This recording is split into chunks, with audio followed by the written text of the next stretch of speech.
Hello and welcome to the interview. I'm Markus Karlsson. Today we're in Sweden's capital, Stockholm, and we're taking you to the royal castle to see the Swedish king and the Swedish queen.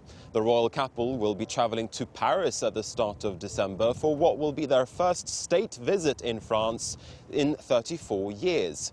In a way, the Swedish king is going back to his origins, since the Swedish royal family actually stems from France. One of Napoleon's marshals, Jean-Baptiste Bernadotte, became Swedish king in 1818, and almost 200 years later, one of his descendants is still on the throne. Let's go now and let's find out more about Carl XVI Gustaf and Queen Silvia.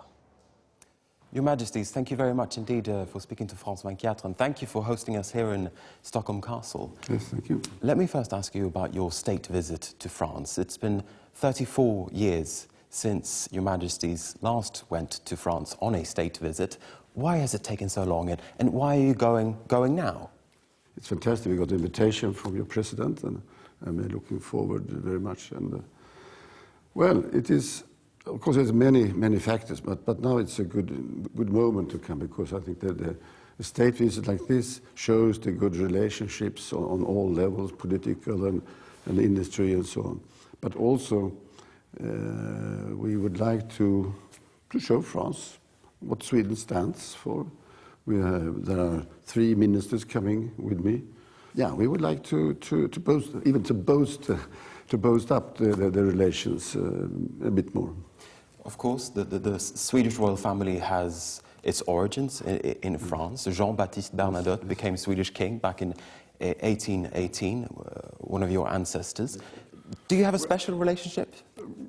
Yes, well, of course, as I mentioned, there's so many things in this beautiful palace which reminds us from the cultural part of France from that time. And of course, there is something, but it's a long time ago, unfortunately, because since then, of course, my mother is German, and my great-grandmother was English and German and so on. So it's been a mixture since many. The French heritage has been watered down somewhat. But it's still very strong, I believe, somewhere. Let me ask the Queen about the significance of a state visit. What does it mean to go on a state visit? Of course, it's very different. I mean, every year we are in France, and we love it. And of course, we meet in culture and the history. But when it comes to state visit, it's something very, very special. It's really it's all about deepening and strengthening the ties between two countries. How so? Yes, for instance, His Majesty, you have your program, I had my program. And so I'm very happy, for instance, to give a prize away when it comes to cancer, and I'm very, very proud and very happy to do it. And I've been following the development of cancer, and I think that's wonderful to see that, for instance, when it comes to leukemia, 95% of children can be saved. So that is a big and very important step. So I'm very curious and very happy to learn more about it and how you deal with this illness in France. What would you like to bring as a message from France, from Sweden, I should say, to France? Is there a particular message that you are? Well, there are many messages. I touched upon it that to start with, that you're all very welcome to Sweden. Not all at the same time, but with a lot of space here, and those who love outdoor activities and really to be alone in the mountains, it's fantastic.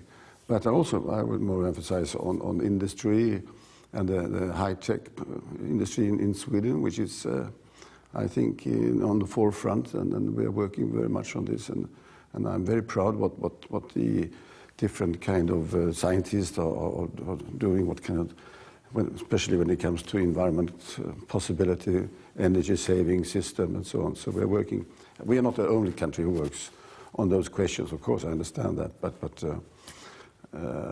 yeah, it's something we have to do together. One country can't solve this problem alone. So to find new possible way of working together. That's, I think it's very important. As we said in the beginning of this interview, it's been 34 years since you were last on a state visit in France. Of course, a lot of things have happened since in Europe. Sweden, for instance, has joined the European Union. Sweden wasn't a member of the European Union back in 1980. How has that changed the relationship between Sweden and France, and also relationships between countries in Europe? When it comes to the issues I'm so very interested in, for instance, I do remember when we came to France, Madame XVI Gustaf, she had an organization working with the children's rights. And so I attended it 3 times, and I think she did a wonderful, wonderful work. And so I'm happy to tell her that now children's issues are on the agenda now. So she should be very proud about the work she has done, and I'm happy that I, in a way, could continue with it as well. Mm-hmm. So now in New York at the FN, on the celebration of the 25 years of the Convention of the Rights of the Child, it was wonderful to see there were so many countries, and everybody is really not only very positive but very strong that we should really reach hands and work together on that question. So many regards to Madame Gustaf, and a big thank you to her. Mm-hmm. When it comes to European relations, we're now seeing fresh tensions on this continent between East and West, and for instance, a lot of Swedish people might be concerned about the growing resurgence and the growing strength, perhaps, of Russia. Are you worried about that, Your Majesty, regarding tensions once again coming back, tensions that we haven't seen for the past 25 years? Mm. Well, again, I'm talking, always talk about the relations, but also we have to understand each other. We have to respect other countries' culture and history, and that goes both ways, of course.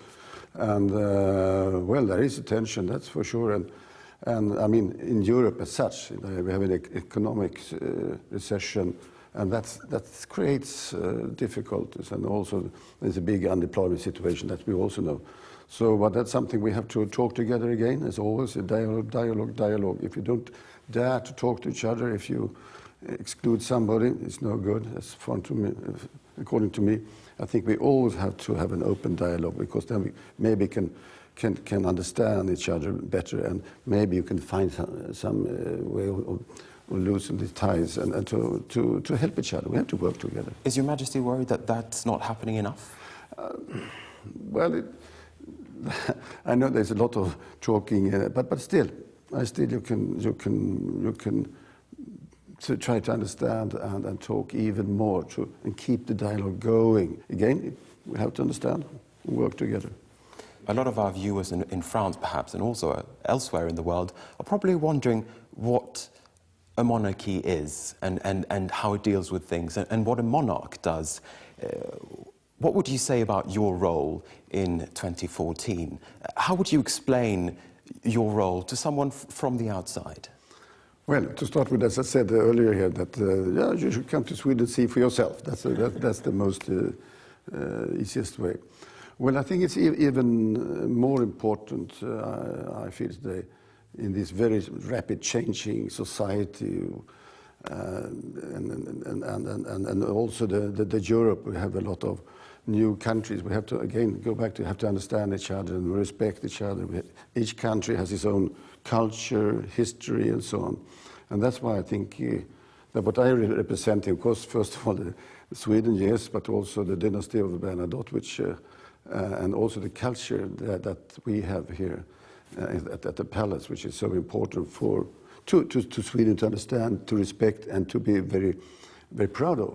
Each country should be proud of their own culture and history, and this is the continuity, which is a monarch, and it's been staying in my family, which I'm very proud of for a long time, and that shapes a fundament where people can feel safe and secure, and you know, we know what's happening in many parts of the world. There are changes in politics the whole time, but this is the fundament, which is so you can't build up it's a society where it's not a good, solid fundament when it comes to history, culture, and then it's difficult.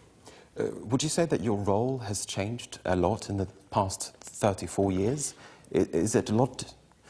Is it different now than in comparison to 1980? I'm 100% unpolitical and not taking part in the political discussions and so on. That's always been like that. Well, not in history, but the last couple of decades. But also, it's again changing society, and the media changing is very rapidly, and that gives you it's hard work. I mean, both you yourself have to follow much more what's going on. The changes the whole time, but also there is it's in a way it's tiring, yes, but it's a lot of fun because there's so much information coming in from all parts of both of your own society, of course, but also from the rest of the world. And you're more part in the total society, world society, than you were before. I have to ask Her Majesty as well regarding that. How do you think that your role has changed in the past 34 years? As His Majesty was just talking about, we've seen immense change when it comes to technology, for instance, the internet. For instance, you're more perhaps now under scrutiny by mass media than you were before. How has that changed your role? Well, as His Majesty says, it's very intense, of course, because things are changing very fast. And of course, well, I'm not such a technologian, I'm not so in the internet, but I work hard on it and I try to do it, but I have good help. Our children are very good and you are very good on it. So I try my best, but things change so quickly now, and yes, the information there is so intense now, and which of course it's interesting. Are you worried about that? It's very interesting. Well, I'm a bit worried thinking about how does the brain of a little child looks like. You know, this eternal noises going on of TV and radio and watches, for instance. Well, I want to thank you very much indeed, Your Majesties, once again for hosting us here and for speaking to France 24. And with that, we're going to be wrapping up this program from Stockholm. Thank you very much indeed for watching France 24.